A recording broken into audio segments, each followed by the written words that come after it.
Hello everyone. आज का topic है लेंज लॉ।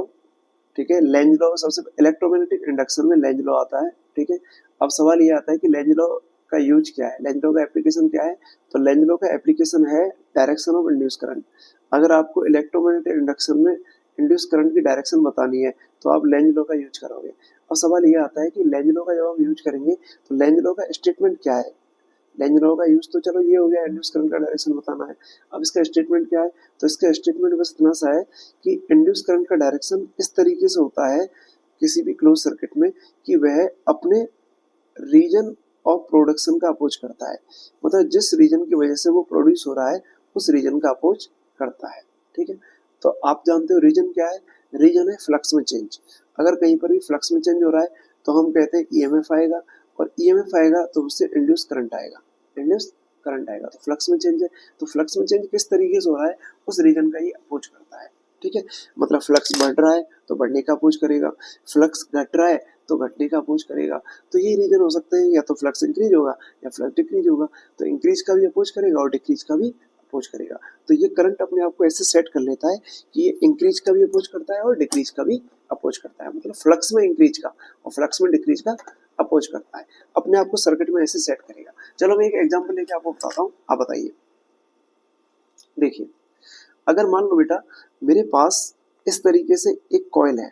ओके, ये इस तरीके से मेरे पास एक सर्कुलर कॉइल है या एक क्लोज लूप है, ऐसे मान लो। ठीक है, और मेरे पास ये एक मैग्नेट है। ठीक है, और इस तरीके से मैंने मैग्नेट ले लिया, इसको मैं कहूँगा बार मैग्नेट है। और बार मैग्नेट में ये एस पोल हो गया और ये क्या हो गया, एन पोल। अब आप बताइए, मैग्नेट में तो चारों ओर क्या होता है, मैग्नेटिक फील्ड होता है। ठीक है, तो अब देखिए, अब हम क्या कह रहे हैं कि यहाँ पे चारों ओर मैग्नेटिक फील्ड होगा इस तरीके से।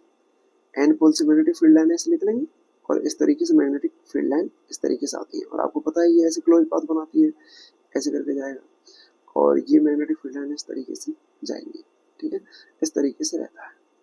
अब आप सोच के बताइए, ये आपके पास मैग्नेट है और ये आपने कॉइल रख दिया, तो जैसे ही मैग्नेट को आपने इसके पास रखा तो इसमें क्या आया, मैग्नेटिक फ्लक्स लिंक हो गया, तो इसमें कुछ ना कुछ मैग्नेटिक फ्लक्स आ रहा है। अब हम क्या कह रहे हैं कि यदि इस मैग्नेट को इस तरीके से मूव कराएं, ठीक है, और इसको रख ले रेस्ट पर। ठीक है, या हम ऐसे कह सकते हैं कि इन दोनों को एक दूसरे के रिलेटिवली मूव करा रहे हैं अलग अलग स्पीड से, एक को v1 से एक को v2 से, या हम कहते हैं इसका स्पीड 0 हो गया v2 और इसका स्पीड कुछ हो गया। ठीक है, तो अगर हम इसको ऐसे मूव कराएंगे ना तो आपको पता है जब ये पास आएगा तो ज्यादा मैग्नेटिक फील्ड लाइन इसको क्रॉस करेंगी, और जब ज्यादा number of magnetic field line इसको क्रॉस करेंगी, इसको ज्यादा number of magnetic field line cross करेंगे, इधर आएगा, तो आप क्या कहोगे, फ्लक्स इंक्रीज होगा। फ्लक्स क्या होगा, इंक्रीज। तो पता है बेटा, इसमें जो करंट आएगा वो करंट इस तरीके से आएगा कि वो अपने इंक्रीज होने का अपोज करे, अपने इंक्रीज होने का अपोज करे। अब अपने इंक्रीज होने का अगर वो अपोज करेगा तो यहाँ पर क्या आएगा, इंक्रीज होने का अपोज कब कर सकता है, जब यहाँ पे एन पोल बन रहा है तो यहाँ पर एन पोल ही बन जाए। ठीक है, मतलब ये जो आपके पास बार मैग्नेट है वो इस कॉइल के पास आए तो वो एन पोल फेस करे। बार मैग्नेट अगर फेस करेगी, जैसे बार मैग्नेट पे ऑब्जर्वर रख दिया आपने, ठीक है, तो वो देखेगा इधर को एन पोल ही देखेगा मैग्नेट को। ठीक है, अगर मैग्नेट को एन पोल दिखेगा तो इसमें करंट इस तरीके से आएगा, एंटी क्लॉकवाइज। कैसे आएगा, एंटी क्लॉकवाइज आएगा। तो अगर इसमें करंट एंटी क्लॉकवाइज आएगा तो एन पोल बनेगा, और हम कह सकते हैं एन पोल बनेगा तो ये इस पे देखो अपोजिंग फोर्स लगाएगा ऐसे, क्योंकि आपको पता है सेम पोल रिपेल करते हैं, तो ऐसे अपोजिंग फोर्स लगेगा, और अपोजिंग फोर्स लगेगा इस तरीके से, अपोज होगा इसका, मतलब मोशन का अपोज होगा। ओके, तो पता है मोशन का अपोज क्यों हो रहा है, क्योंकि यहाँ पे करंट एंटी क्लॉकवाइज आएगा, और एंटी क्लॉकवाइज जब करंट आएगा ना तो इसका मतलब 100% ये बात है कि ये मैग्नेट इधर से एन पोल फेस कर रहा होगा। ठीक है, आपको मैं एक तरीका बता देता हूँ आपको कैसे डिसाइड करना है, क्लॉकवाइज आएगा एंटी क्लॉकवाइज आएगा। तो आप ऐसे कर सकते हो, जैसे मान लो आपने ये देख लिया कि ये आपके पास एक लूप है, ठीक है, क्लोज लूप हो गया। अब देखिए आप, ये क्लोज लूप हो गया। अब आपको क्या बताना है कि इस क्लोज लूप में जैसे मान लो आपने मान लिया कि जैसे एन पोल आ रहा है, ठीक है, यहाँ पे फेस पे क्या आ रहा है, एन पोल आ रहा है, तो फेस पे एन पोल आ रहा है तो आप इसको ऐसे इंक्रीज कर देंगे और इसको ऐसे इंक्रीज कर देंगे इस तरीके से, तो आप देखोगे इसकी डायरेक्शन कैसे आ रही है, एंटी क्लॉकवाइज। तो जब भी फेस पर एन पोल आता है, जब भी किसी क्लोज लूप के फेस पर क्या आएगा, एन पोल आता है, तो हम मानते हैं कि यहाँ पे करंट होगा वो एंटी क्लॉकवाइज होगा। ठीक है। एक आपको ये याद रखना है कि अगर आपके पास इस तरीके से है और अगर मान लो इसमें आपको एस पोल आता है, क्या दिख रहा है, एस पोल अपीयर हो रहा है, तो एस पोल अपीयर हो रहा है तो आप इस तरीके से कंसाइड में कर लोगे, इसको इस तरीके से इंक्रीज कर दोगे ऐसे, इस साइड को ऐसे एक्सटेंड कर दो और इस साइड को ऐसे एक्सटेंड कर दो, तो देखो ये ऐसे घूमना चाह रहा है ऐसे, ठीक है, इस तरीके से, तो आप क्या कहोगे, इसमें आएगा करंट क्लॉकवाइज, आएगा क्लॉकवाइज। तो जब आपको ध्यान रखना है, जब भी आपको एन पोल फेस होता है, ठीक है, जब भी ऑब्जर्वर को किसी कॉइल को देखने पर एन पोल फेस होता है तो आप कहोगे एंटी क्लॉकवाइज करंट आएगा, और एस पोल फेस हो रहा है तो क्लॉकवाइज। अब बेटा बताओ, इधर से एन आ रहा है, ठीक है, तो इसको क्या फेस होगा, एन पोल फेस होगा, एन पोल फेस होगा, क्यों, क्योंकि अपोज करवाना है, अपोज करवाना है तो एन पोल फेस होना चाहिए, एन पोल फेस होगा तो कौन सा करंट आएगा, एंटी क्लॉकवाइज, राइट। तो इस तरीके से करंट का डायरेक्शन आप डिसाइड कर सकते हो। एक तो एग्जांपल ये है, दूसरा एग्जांपल और देते हैं, देखिए इस तरीके से रहेगा। अगर मान लो एक सेकंड एग्जांपल ऐसे लेते हैं कि जैसे, चलो एक तो मैग्नेट का ही लेके देखते हैं और उसके बाद फिर अगला लेंगे। अब बताओ, आपको इस तरीके से सोचना है, देखो अगर आपके पास ये बार मैग्नेट हो गया, ठीक है, अब बताइए, अभी तो मैं एस और एन ऐसे लिया था, ठीक है, तो हम क्या कर रहे हैं, हाँ अब हम क्या कर रहे हैं कि हम इस वाले बार मैग्नेट को ऐसे ले जा रहे हैं अपोजिट, ठीक है, ऐसे ले जा रहे हैं और इसको हम रेस्ट पे मान रहे हैं, ठीक है, ये रेस्ट पर है, मान लो रेस्ट पर है, मोशन में भी हो सकता है, ऐसा भी हो सकता है कि इसका स्पीड अलग हो, इसका स्पीड अलग हो, ऐसा भी हो सकता है, रिलेटिव मोशन हो सकती है, ठीक है। अब बताइए, ये रेस्ट पे मान लिया और ये इधर को जा रहा है, ठीक है, तो आप बताइए अगर इधर को जा रहा है तो आप क्या कहोगे, मैग्नेटिक फील्ड लाइंस की जो नंबर है, जैसे देखो अभी मैग्नेटिक फील्ड लाइन इस पे इस तरीके से होती है, ऐसे करके ये मैग्नेटिक फील्ड लाइंस हो गई, एन पोल से निकली और वैसे ही क्लोज पाथ ही बनाएंगे, इस तरीके से क्लोज लूप बनाती है, ठीक। तो आप बताइए जब ये दूर जाएगा तो ये मैग्नेटिक फील्ड लाइंस का जो नंबर है, अभी इस तरीके से मैग्नेटिक फील्ड लाइन ज्यादा बन रही है मान लो, अब ये दूर जाएगा तो मैग्नेटिक फील्ड लाइन का जो नंबर है वो कम होगा, मैग्नेटिक फील्ड लाइन का नंबर क्या होगा, कम होगा। अब मैग्नेटिक फील्ड लाइन का नंबर कम होगा तो फ्लक्स क्या होगा, डिक्रीज होगा, तो फ्लक्स डिक्रीज होगा तो इसका अपोज करना पड़ेगा, अपोज करना पड़ेगा, तो ये एन है इधर को जा रहा है, तो अपोज कैसे करेगा, जब ये यहाँ पर साउथ पोल डेवलप कर लेगा। अब बोलिए अगर ये साउथ पोल डेवलप कर लेगा, साउथ पोल किसको फेस हो रहा है, साउथ पोल किस कौन देख रहा है, साउथ पोल वो आदमी देख रहा है जो इस बाहर मैग्नेट पे बैठा हुआ है, मतलब ऑब्जर्वर यहाँ होना चाहिए, मैग्नेट होनी चाहिए, तो मैग्नेट क्या फेस करेगी यहाँ पे, साउथ पोल। अब मैग्नेट साउथ पोल फेस करेगी तो देखो अपोज हो जाएगा, क्योंकि आप जानते हो अपोजिंग फोर्स पर ऐसे लगेगा, ये एस पोल जो होगा वो एन पोल को अट्रैक्ट करेगा, क्या करेगा, अट्रैक्ट, लेकिन मोशन का अपोज कर रहा है, मोशन इसका ऐसे हो रहा है, ठीक है, और इस मोशन का ये अपोज कर रहा है, इधर को खींच रहा है इसको, ठीक है, तो ये अपोजिंग फोर्स ही है जो इसको ऐसे खींच रहा है, तो यहाँ पर जो करंट होगा वो कैसे आएगा, क्लॉकवाइज। अभी आपको मैंने बताया अगर एस फेस हो रहा है तो क्लॉकवाइज आएगा, तो इस तरीके से आप डिसाइड कर सकते हो। तो करंट का डायरेक्शन एक तो ये हो गया, और भी एग्जाम्पल है, और भी एग्जाम्पल से अगर आपको डिसाइड करना है तो कैसे करोगे, देखो अगर मान लीजिए आपके पास इस तरीके से सोचिए,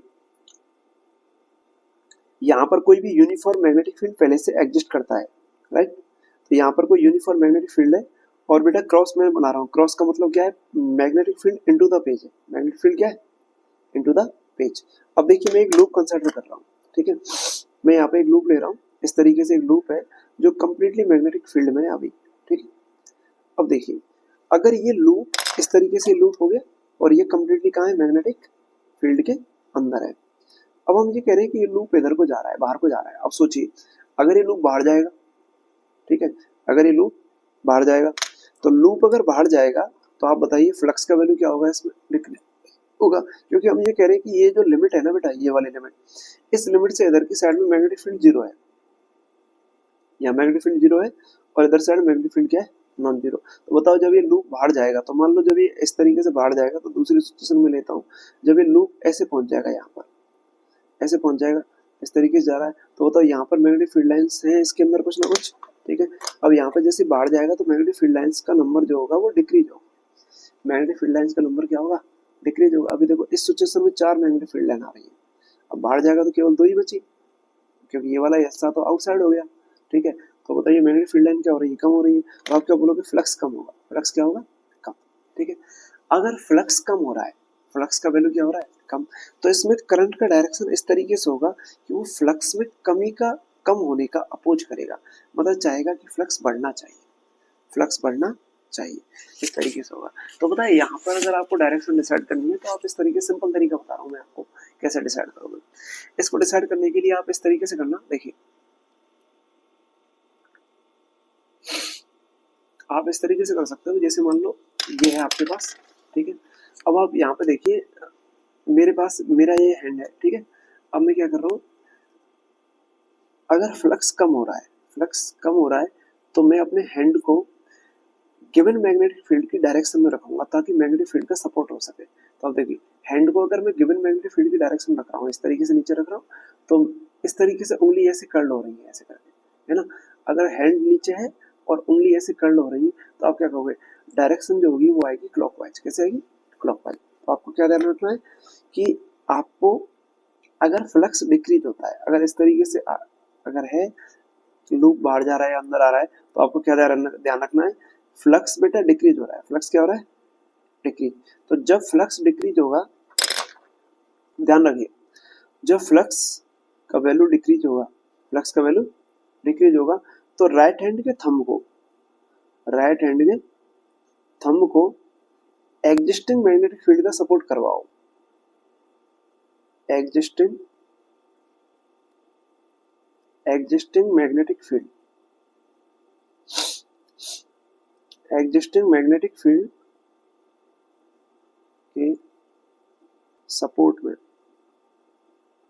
एग्जिस्टिंग मैग्नेटिक फील्ड के सपोर्ट में उसके पैरेलल रखो, उसके पैरेलल रखो।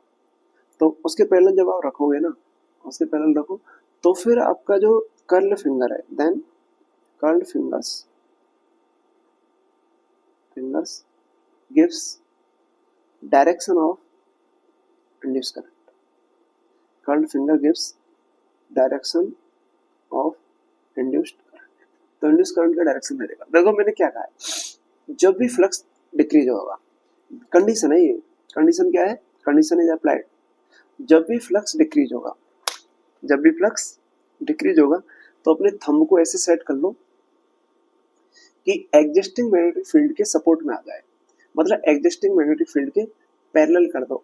तो जब पैरेलल कर दोगे राइट हैंड थंब को, तो फिर उंगलियों को कर्ल करो, तो curled finger direction of induced current देगी, ठीक है। अब देखो मैं सिंपली बता रहा हूँ, जैसे मान लो ये यहाँ पर देखो ये लूप है, मैग्नेटिक फील्ड अंदर की तरफ है, फ्लक्स डिक्रीज हो रहा है, बाहर जा रहा है, तो ठीक है। तो आप क्या करो, थंब को नीचे की तरफ कर लो, ठीक है। देखो थंब है, थंब को मैंने नीचे कर लिया। अब थंब को जब मैं नीचे कर लूंगा ना, तो देखो कर्ल्ड फिंगर ऐसे आ रही है, कर्ल्ड फिंगर ऐसे आ रही है, तो इसका मतलब ये डायरेक्शन आ रही है इस तरीके से क्लॉकवाइज, सॉरी कैसे डायरेक्शन आ रही है, क्लॉकवाइज। तो क्लॉकवाइज डायरेक्शन आएगी करंट की, ठीक है। तो करंट की डायरेक्शन इस तरीके से आ जाएगी क्लॉकवाइज। तो यहाँ पर हम कहेंगे कि इंड्यूस करंट जो आएगा वो इस तरीके से आ जाएगा, ठीक है। तो ये इंड्यूस करंट की डायरेक्शन है, ध्यान रहेगा। अब देखो दूसरी कंडीशन भी मैं ऐसे बता देता हूँ यहीं पे। कंडीशन नंबर सेकंड क्या है, अगर इसका उल्टा हो जाए, इसका उल्टा क्या हो जाए, ये फ्लक्स का जो वैल्यू है वो डिक्रीज हो जाए, फ्लक्स का वैल्यू क्या हो जाए, अच्छा ये तो डिक्रीज तो ही है, फ्लक्स का वैल्यू, सॉरी उल्टा लेते हैं, फ्लक्स का वैल्यू क्या हो जाए, इंक्रीज हो जाए। फ्लक्स का वैल्यू अगर इंक्रीज हो, अब देखिए फ्लक्स का वैल्यू अगर इंक्रीज होगा तो बताइए फ्लक्स का वैल्यू इंक्रीज होने का क्या मतलब बेटा, फ्लक्स का वैल्यू इंक्रीज होने का मतलब यह है कि आप इस लूप को बाहर ले जाने के बजाय अंदर शिफ्ट करोगे। जैसे ऐसे समझिए कोई एक लूप है यहाँ पर, ठीक है, बाहर है, आउटसाइड है, तो आउटसाइड वाले लूप को आप कहाँ लेके आ रहे हो, अंदर की तरफ लेके आ रहे हो, तो ये आउटसाइड लूप हो गया। और इस आउटसाइडर लूप को आप इसके अंदर लेके आ रहे हो, इस तरीके से मैग्नेटिक फील्ड में लेके आ रहे हो। जब आप इस आउटसाइडर लूप को मैग्नेटिक फील्ड के अंदर लेके आओगे v स्पीड से, तो इसमें नंबर ऑफ फील्ड लाइंस बढ़ेंगी, इंक्रीज होंगी, तो आप क्या कहोगे, फ्लक्स भी इंक्रीज होगा।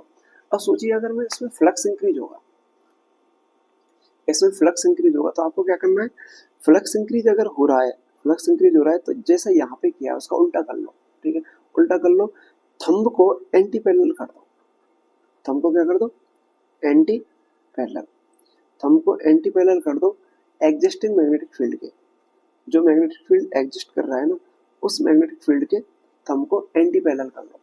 और जैसे ही आप थंब को एंटी पैरेलल करोगे, तो एंटी पैरेलल करने पर क्या होगा, कर्ल्ड फिंगर जो फिंगर आपने कर्ल की है, ठीक है, तो फिंगर आपने कर्ल की है, तो curled finger gives the direction of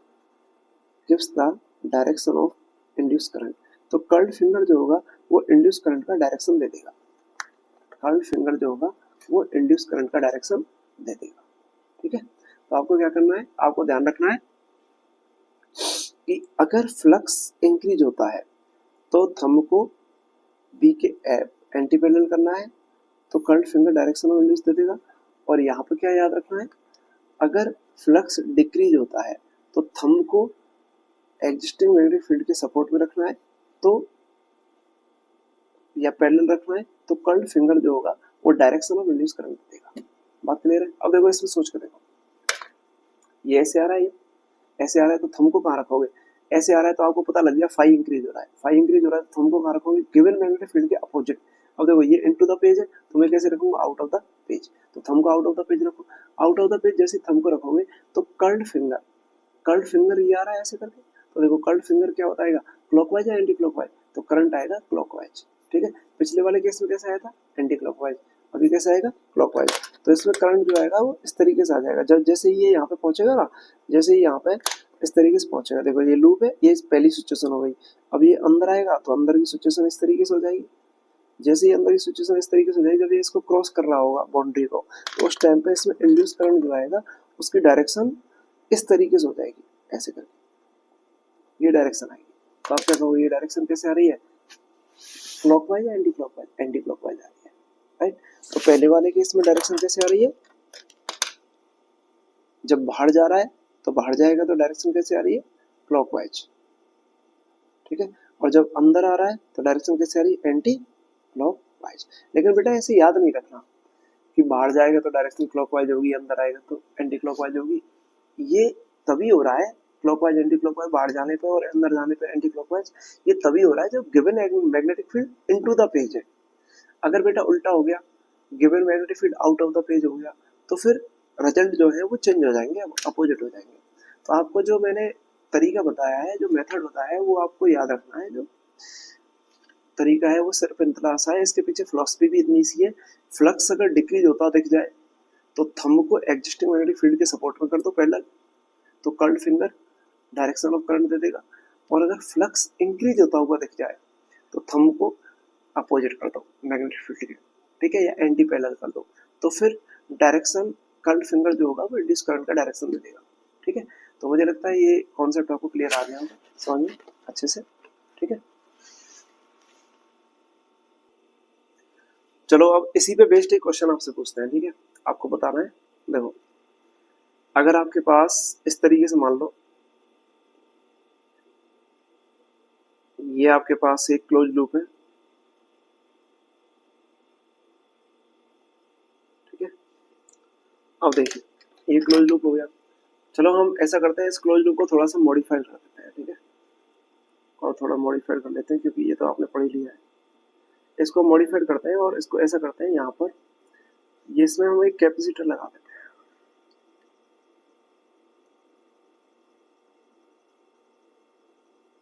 जैसे मान लो मैंने यहाँ पे एक कैपेसिटर लगा दिया, ठीक है। अब बताइए अगर मैंने कैपेसिटर लगा दिया और मैं यहाँ पे कह रहा हूँ कि यहाँ पर जो मैग्नेटिक फील्ड है वो ऐसे है into the page, okay, exist कर रहा है इनटू द पेज। अब हम ये कह रहे हैं कि भाई साहब मैग्नेटिक फील्ड को इस तरीके सोच रहे हैं, सिचुएशन ऐसे है कि ये ना तो ऐसे जा रहा ना ऐसे जा रहा, मतलब क्रॉस नहीं कर रहा है इसको, मतलब लूप ना तो आउट जा रहा ना इन जा रहा, यहाँ पर कोई बाउंड्री नहीं है। यहाँ पे हम ये कह रहे हैं कि मैग्नेटिक फील्ड ऐसे है। अब हम क्या करें, कोई तरीका है हमारे पास जिसकी वजह से हम मैग्नेटिक फील्ड का मैग्नीट्यूड ही चेंज कर रहे हैं, मैग्नेटिक फील्ड का मैग्नीट्यूड हम इंक्रीज कर रहे हैं। तो बताइए अगर मैग्नेटिक फील्ड का मैग्नीट्यूड इंक्रीज होगा तो आपको पता है फ्लक्स भी इंक्रीज होगा, क्योंकि आपको पता है फ्लक्स डायरेक्टली प्रोपोर्शनल किसके होता है, मैग्नेटिक फील्ड के। अगर कोई तरीके से मैग्नेटिक फील्ड इंक्रीज किया जाए तो फ्लक्स इंक्रीज होगा, ठीक है, फ्लक्स इंक्रीज होगा। अब मेरा सवाल आपसे यह है कि बताओ फ्लक्स इंक्रीज होगा तो यहाँ पर एक प्लेट एक्स है एक प्लेट वाई है, तो कौन सा प्लेट होगा पॉजिटिव और कौन सा होगा नेगेटिव। अब आपको झटके में ये आंसर देना है, ठीक है। तो बताओ कैसे दो। सबसे पहले देखो फ्लक्स क्या हो रहा है, इंक्रीज, मैंने क्या बता रखा है, जब भी फ्लक्स इंक्रीज होता है तो थंब को, राइट हैंड के थंब को गिवन मैग्नेटिक फील्ड के अपोजिट में रखो, इंक्रीज हो रहा है तो देखो अपोजिट में रखो, तो देखो क्या आएगा, गिवन मैग्नेटिक फील्ड कहाँ है, अंदर। अगर गिवन मैग्नेटिक फील्ड अंदर है तो थंब को कहाँ रखोगे, आउट ऑफ द पेज। जैसे थंब को आउट ऑफ द पेज रखोगे तो कर्ल फिंगर ऐसे आएंगे, तो कर्ल फिंगर ऐसे आ रही है तो बताओ क्लॉकवाइज या एंटी क्लॉकवाइज, क्लॉकवाइज। तो आप क्या कहोगे, इसमें करंट आएगा भाई साहब क्लॉकवाइज, इसमें जो करंट आएगा वो ऐसे आ जाएगा यहाँ, ऐसे। अब सोचो करंट ऐसे क्लॉकवाइज आ रहा है, तो करंट अगर ऐसे क्लॉकवाइज आ रहा है तो जब ये क्या करेगा, इस कैपेसिटर को चार्ज करेगा, तो ये प्लेट कैसे हो जाएगी, प्लस की, और ये प्लेट कैसे हो जाएगी, माइनस की। कंप्लीट हो गया, ठीक है, क्लियर है। हाँ, तो ऐसा अगर कोई क्वेश्चन आ जाता है आप कर लो। चलो एक क्वेश्चन हम देते हैं आपको, ठीक है।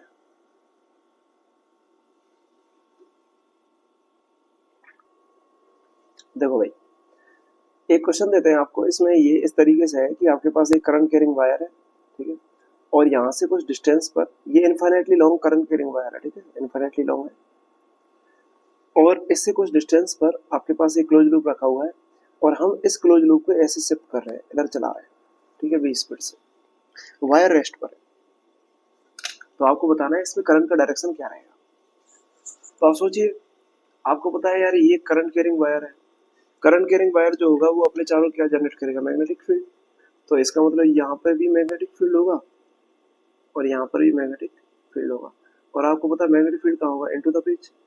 मैग्नेटिक फील्ड इस तरीके से रहेगा, इनटू द पेज, राइट। जब आप इसको इधर चलाओगे, आपको पता है इसकी वजह से जो मैग्नेटिक फील्ड आता है, जैसे मान लो मैं आर डिस्टेंस पे चेक करता हूँ, आर डिस्टेंस पे जो मैग्नेटिक फील्ड आएगा वो इनवर्सली प्रोपोर्शनल टू आर आएगा। अब सोचो जब आप इसको इधर चला रहे हो तो आर को क्या कर रहे हो, इंक्रीज, तो मैग्नेटिक फील्ड क्या हो जाएगा, डिक्रीज। अब बताइए, मैग्नेटिक फील्ड अगर डिक्रीज हो रहा है तो आपको क्या बताया मैंने थोड़ी देर पहले, मैग्नेटिक फील्ड डिक्रीज होगा तो फ्लक्स भी क्या होगा, डिक्रीज। क्यों, क्योंकि फाई किसके डायरेक्टली प्रोपोर्शनल होता है, बी के। अगर बी डिक्रीज हो रहा है तो फाई भी क्या होगा, डिक्रीज होगा। अब सोचो फाई भी डिक्रीज हो रहा है, तो आपको मैंने क्या बताया कि अगर फ्लक्स डिक्रीज हो रहा है तो थंब को गिवन मैग्नेटिक फील्ड की सपोर्ट में रखो। तो गिवन मैग्नेटिक फील्ड कहाँ है, इनसाइड, थंब को इनसाइड रखो ऐसे, तो कर्ल्ड फिंगर ऐसे आएगी, कर्ल्ड फिंगर ऐसे आएगी, इसका मतलब ये वाली डायरेक्शन कैसे हो गई, ये वाली डायरेक्शन हो जाएगी आपकी क्लॉकवाइज, राइट। तो इस तरीके से आ जाएगा क्लॉकवाइज, तो इसमें करंट की डायरेक्शन ऐसे हो जाएगी क्लॉकवाइज, क्लियर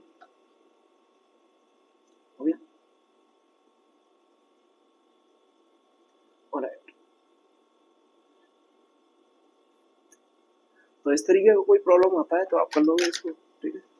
तो ये आपका कंप्लीट है, लेंज लॉ से डायरेक्शन वगैरह पता करना, ठीक है। Okay, thank you everyone. अगर वीडियो पसंद आई हो तो इसको सब्सक्राइब कर दें, और इस तरीके से कॉन्सेप्ट फिजिक्स के सीखते रहिए और कॉन्सेप्टों का आनंद उठाइए। ओके।